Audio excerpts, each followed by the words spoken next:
En los últimos años, la aparición de las inteligencias artificiales en nuestro entorno actual nos ha dado mucho de qué hablar. El ver cada vez más contenido creado por la inteligencia artificial se está volviendo el pan de cada día. En un inicio, detectar qué imágenes o videos eran generados por esta superherramienta era algo relativamente sencillo, pues notables inconsistencias en cosas como el fondo, las manos y otras cosas eran señales clarísimas. Sin embargo, a medida en que pasa el tiempo, hacerlo se vuelve cada vez más complicado. Un ejemplo clarísimo es la evolución que tuvieron los videos donde Will Smith comía espagueti. El ver este tipo de situaciones me provoca hacerme dos preguntas. La primera es, ¿cómo este tipo de avances tecnológicos redefinirán nuestra relación como seres humanos y creadores con la inteligencia artificial y operaciones? Esta pregunta la tengo ya que a nivel personal, ver cómo la inteligencia artificial ha evolucionado en un periodo de tiempo bastante corto me causa maravilla, pero también temor, pues el ver cómo para el ser humano la inteligencia artificial pasa de ser una herramienta a casi un amigo íntimo para nosotros, nos da los primeros síntomas de lo que nos está provocando en la sociedad. Creo que absolutamente nadie pudo haberlo visto venir, ¿verdad? Década de los años 50. Después del fin de la Segunda Guerra Mundial y en los primeros años de la Guerra Fría, cuando el mundo estaba paralizado ante un posible nuevo conflicto armado, los avances tecnológicos no se hicieron esperar, pues la aparición de los primeros computadores como ENIAC en 1945 y UNIVAC en 1951 crearon especulaciones no solo en la comunidad científica, sino en la sociedad en general, sobre cuál sería el siguiente paso para estas nuevas invenciones. Y es ahí en donde los medios de entretenimiento se dieron a la tarea de soñar alto sobre los posibles nuevos futuros que le esperaban a la humanidad. Y en la literatura, si bien desde antes ya habían las primeras novelas pulp, fue con la aparición de figuras como Isaac Asimov que marcaron un antes y un después en el género de la ciencia ficción. Asimov era un originario de una familia inmigrante rusa, la cual se mudó a Estados Unidos cuando él tenía tan solo 3 años. Como su familia no sabía mucho del idioma, Isaac tuvo que aprenderlo por su cuenta. Y fue así, en una ocasión, mientras leía las revistas del bazar de su padre, que tuvo su primer acercamiento a las revistas pulp, que inició su fascinación hacia la ciencia ficción. Si bien Asimov, una vez teniendo un enfoque más serio en la ciencia, pues se graduó como bioquímico, empezó a ver lo negativo de este tipo de revistas, llegando a despreciar el arquetipo del científico loco. Algo que se mantuvo en Isaac fue su amor y su pasión por la literatura y la ciencia ficción. Y fue ahí cuando se convirtió en uno de los 3 grandes que ayudó a cambiar el género y publicó su primera obra llamada Abandonado frente a Vesta, la cual cuenta la historia de 3 hombres que sobreviven al naufragio de la nave espacial Silver Queen en el cinturón de asteroides y quedan atrapados en el órbita alrededor del asteroide Vesta. Posteriormente, publicó su primera novela larga, la cual trata sobre la historia de Joseph Schwartz, un sastre del siglo XX que se transporta 7000 años en el futuro, hasta el Imperio Galáctico, donde la Tierra se ha convertido en un planeta marginal y temido, conocido como el Jarro en el Cielo, siendo este el título que le da nombre al libro. Y con esto marcaría el inicio de más publicaciones de ciencia ficción hechas por el autor, como lo es la saga de Fundación, El Hombre Bicentenario, esta probablemente le suena, Yo Robot, y la que nos trae al tema del día de hoy, la última pregunta, o The Last Question. Sin embargo, antes de continuar con la sinopsis de esta historia, les quiero presentar al segundo protagonista del video de hoy, Harlan Ellison. Ellison fue un escritor y guionista, y si bien me gustaría decir que de ciencia ficción, lo más probable es que, como la mayoría de las veces en que cometían dicho error, Ellison saldría emputado del video y me demandaría por derechos de autor por un uso indebido de su nombre. Ellison era un hombre temperamental. Hay muchas polémicas alrededor de él, como por ejemplo la vez que demandó por derechos de autor a James Cameron, porque este se plagió de su obra El Soldado para hacer Terminator, o su repudio por aquel episodio de Star Trek llamado La ciudad al fin de la eternidad, pues su visión original del episodio fue completamente modificada, o aquella ocasión en que Ellison golpeó en la cara a su profesor de la universidad, pues este criticó su literatura y luego Ellison, a forma de represalia, durante los 20 años siguientes le mandó una copia de cada uno de sus ejemplares literarios. Está de más decir que Ellison fue expulsado por esto. El punto es que Ellison puede verse como un escritor un tanto conflictivo por su comportamiento. Sin embargo, Es innegable el legado literario que este hombre construyó.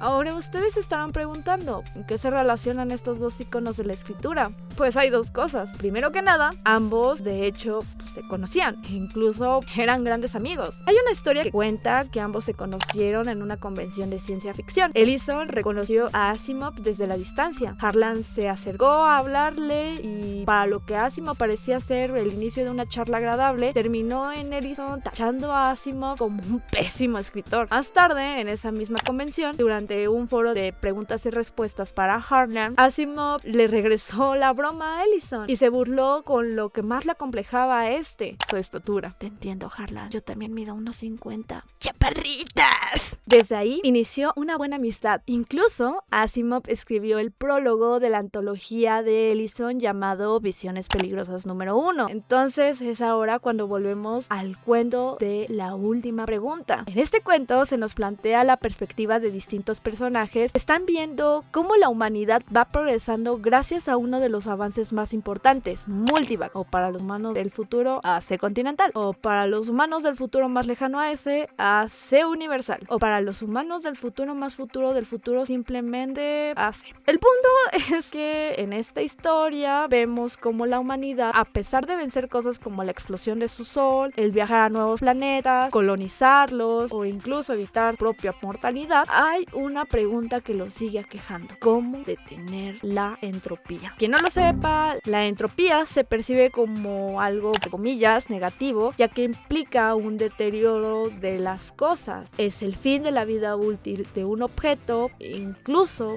de nuestro propio universo. Entonces, cada vez que los personajes de la novela le preguntan a las múltiples versiones, evoluciones de las inteligencias artificiales AC, ¿cómo se detiene la entropía? Era una manera de querer saber cómo podían hacer para evitar el fin de todas las cosas tal y como se conocían. Sin embargo, la respuesta que esta inteligencia artificial siempre les daba era un tanto desconcertante y siempre la misma: datos insuficientes para una respuesta esclarecedora. Era lo que aquella computadora respondía, aquella computadora que incluso ayudó a los humanos a combatir su propia mortalidad. Para el final de la trama, la humanidad ha dejado de existir tal y como la conocemos, pues su legado, AC, era lo único que quedaba de ella. Veámoslo como si AC fuera el siguiente paso evolutivo de la humanidad, y solo fue hasta ese momento en el que AC por fin pudo tener la respuesta que aquejó a múltiples humanos durante siglos. Justo antes de que AC vuelva a reiniciar el ciclo de la existencia, esta dice la soledad del universo: hágase la luz, y el siglo vuelve a comenzar. Con The Last Question podemos ver algo claro, y es que en la visión de Asimov, la inteligencia artificial puede ser una herramienta para nosotros, para poder solucionar algunos de los problemas que nos aquejan debido a nuestra condición humana. Sin embargo, no asegura que todo irá a la perfección, pues de alguna manera cosas como la IA pueden llegar a ser no solo nuestra herramienta, sino incluso nuestro reemplazo, nuestro siguiente paso evolutivo. Esto no tiene por qué ser algo negativo, pues Asimov tenía una fuerte visión de que para que esto sea algo positivo, tiene que ser algo gradual, hasta que nosotros y la tecnología ya no seamos entes separados, sino uno mismo. Sin embargo, es aquí en donde debo de emitir la segunda pregunta que mencioné al inicio del video.